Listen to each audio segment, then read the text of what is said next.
ഞാൻ ആദ്യമായിട്ടാണ് ഒരു സിനിമയുടെ ഹാഫ് പോർഷൻ ഫസ്റ്റ് ഹാഫ് മാത്രം കണ്ടാൽ മതി എന്ന് പറഞ്ഞിട്ട് റെക്കമെൻഡ് ചെയ്യുന്നത്. അങ്ങനെ ഒരു ബ്യൂട്ടിഫുൾ ആയിട്ടുള്ള സിനിമ ഉണ്ട്, അടിപൊളി എന്ന് പറഞ്ഞാൽ കുംബ്ലൈ നൈറ്റ്സ് പോലെ ഒരു റൊമാൻറ്റിക് ഫീൽ ഗുഡ് മൂവി. അത് വേറെ ഏതുമല്ല, 2023 ഇറങ്ങിയ ഒരു തമിഴ് സിനിമ, പേര് ഗുഡ് നൈറ്റ്. അതിൽ പാട്ടുകൾ മിക്കവരും പരിചയമായിരിക്കും. നാങ്കാലി, ആ പാട്ട് മിക്കവരും കേട്ടിട്ടുണ്ടാവും.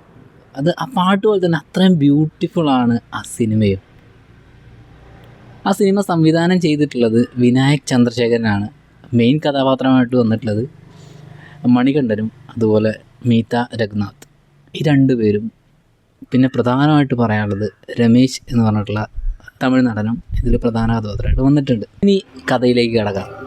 നായകന് ഒരു ചേച്ചിയും അനിയത്തിയാണ്, ഒരമ്മയും അച്ഛനില്ല. സ്വാഭാവികമായിട്ടും അങ്ങനെ വളർന്നു വരുന്ന മിക്ക ആൺകുട്ടികളുടെയും അവസ്ഥ എന്ന് പറഞ്ഞു കഴിഞ്ഞാൽ ഭയങ്കര കൊഞ്ചിച്ച് ലാളിച്ചൊക്കെ ആയിരിക്കും അവരെ വളർത്തിയിട്ടുണ്ടാവുക, ഓമനിച്ചായിരിക്കും വളർത്തിയിട്ടുണ്ടാവുക. അതാണ് മണികണ്ഠൻ്റെ കഥാപാത്രമായിട്ട് വരുന്നത്. പേര് മോഹനൻ എന്നാണ്.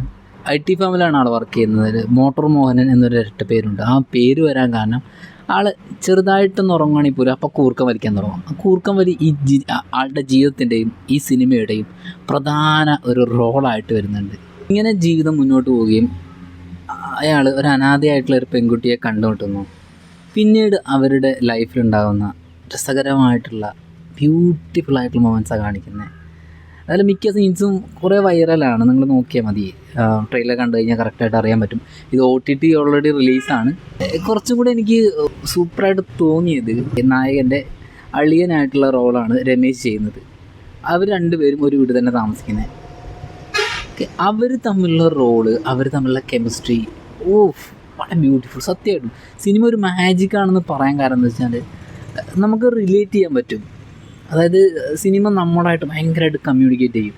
ആ ഒരു മൊമെൻറ്റിലാണ് സിനിമ മാജിക്കായിട്ട് മാറുന്നത്. ഈ ഒരു സിനിമയിൽ ഇവർ തമ്മിലുള്ള മിക്ക സീൻസും നമ്മൾ കൊതിച്ചു പോകും, ഇങ്ങനെ ഒരു അളിയനെ കിട്ടാൻ വേണ്ടിയിട്ട്. അത്രയും സപ്പോർട്ടീവായിട്ടുള്ള അത്രയും നല്ലൊരു ക്യാരക്ടറാണ് ആ സിനിമയിൽ ഈ സംവിധായകന് എഴുതി വെച്ചിട്ടുള്ളത്. ആൾ തന്നെയാണ് റൈറ്ററും. അത്രയും ബ്യൂട്ടിഫുൾ എന്ന് പറഞ്ഞു കഴിഞ്ഞാൽ അടിപൊളി സിനിമ. നിങ്ങൾ നിർബന്ധമായിട്ടും കാണണം.